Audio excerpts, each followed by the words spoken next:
Assalamualaikum warahmatullahi wabarakatuh. Perkenalkan, kami guru SMK Wilayah Provinsi Banten, kelas 4, Angkatan 2, pelatihan pembelajaran mendalam.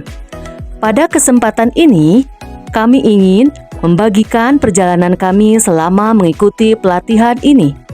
Kegiatan tersebut meliputi In-Service Learning 1 di BBPP MPV Pertanian, pelaksanaan diseminasi on-the-job training sebanyak 3 siklus di lokus terpilih, serta In-Service Learning 2 yang kembali dilaksanakan di BBPP MPV Pertanian.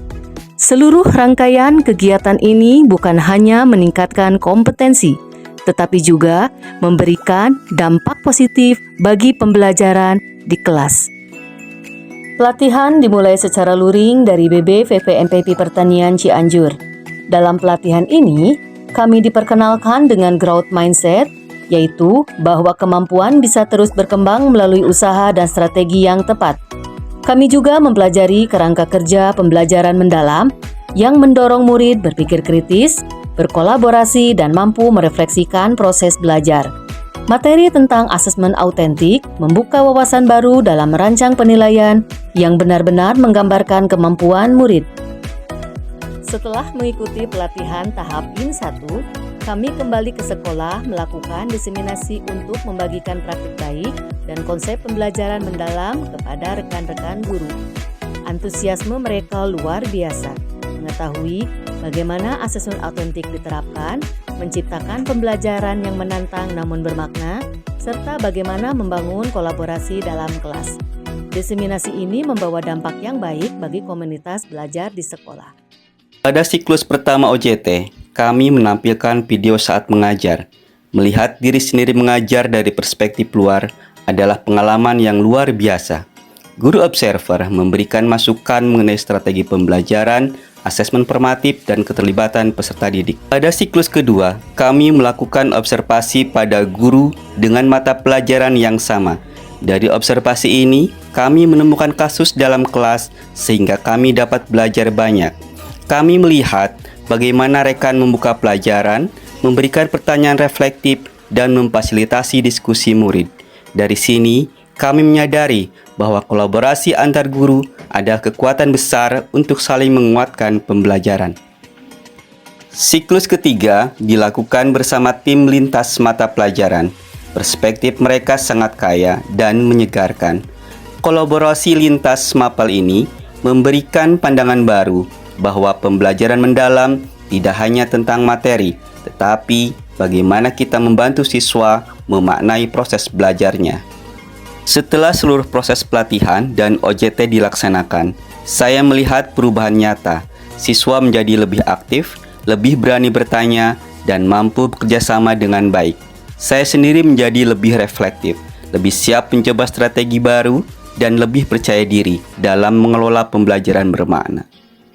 Terima kasih kepada semua pihak yang telah mendampingi perjalanan ini. Semoga pengalaman ini bisa menginspirasi guru lainnya untuk terus bertumbuh, berkolaborasi, dan menghadirkan pembelajaran yang mendalam bagi peserta didik.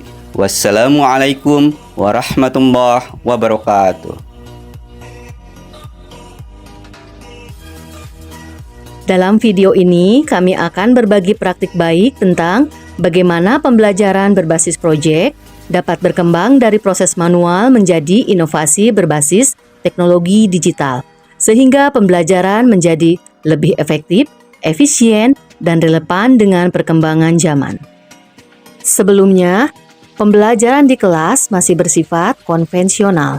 Presensi dilakukan dengan memanggil nama murid satu persatu. Proses ini memakan waktu dan menyulitkan saat rekapitulasi. Selain itu, murid terlihat kurang aktif dalam kegiatan pembelajaran. Dalam pelaksanaan asesmen, masih menggunakan Google Form secara dasar tanpa integrasi lain. Data hasil asesmen harus dipindahkan dan dianalisis secara manual, sehingga memerlukan waktu yang cukup banyak. Selain itu, dokumentasi proyek murid masih tersebar, sehingga sulit dipantau perkembangannya dari waktu ke waktu.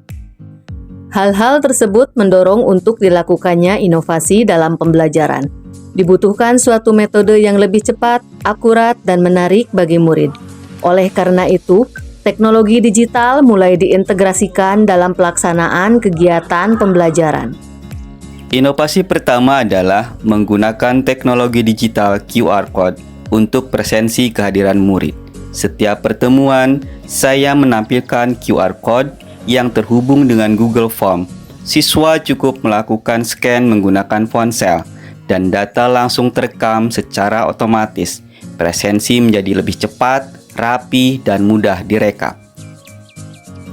Untuk asesmen mengukur kemampuan kognitif, saya menggunakan Zep Quiz. Untuk refleksi awal dan akhir pembelajaran, saya mengembangkan Mentimeter dan Padlet yang lebih interaktif dengan gambar dan video. Untuk kegiatan pembentukan kelompok secara cepat serta menentukan urutan kelompok, menggunakan aplikasi Picker dan Spinwheel. Dalam pelaksanaan proyek, berbagai bahan yang dimanfaatkan berasal dari limbah serta material yang mudah ditemukan di lingkungan sekitar sekolah. Pemanfaatan sumber daya tersebut tidak hanya bertujuan untuk mengoptimalkan potensi yang ada di sekitar, tetapi juga untuk mengurangi ketergantungan pada pembelian bahan baru. Dengan demikian, kebutuhan anggaran dapat ditekan secara signifikan sekaligus memberikan pengalaman belajar kepada murid mengenai pentingnya prinsip pemanfaatan ulang dan pengelolaan limbah secara bijak. Setelah menerapkan inovasi digital, terlihat adanya perubahan yang signifikan. Waktu presensi berkurang drastis, murid lebih antusias, dan proses asesmen menjadi jauh lebih efisien. Kolaborasi dan komunikasi antar murid juga meningkat karena seluruh proses terekam dan terorganisir dengan baik. Inovasi bukan tentang teknologi semata, tetapi bagaimana teknologi digunakan untuk meningkatkan kualitas pembelajaran.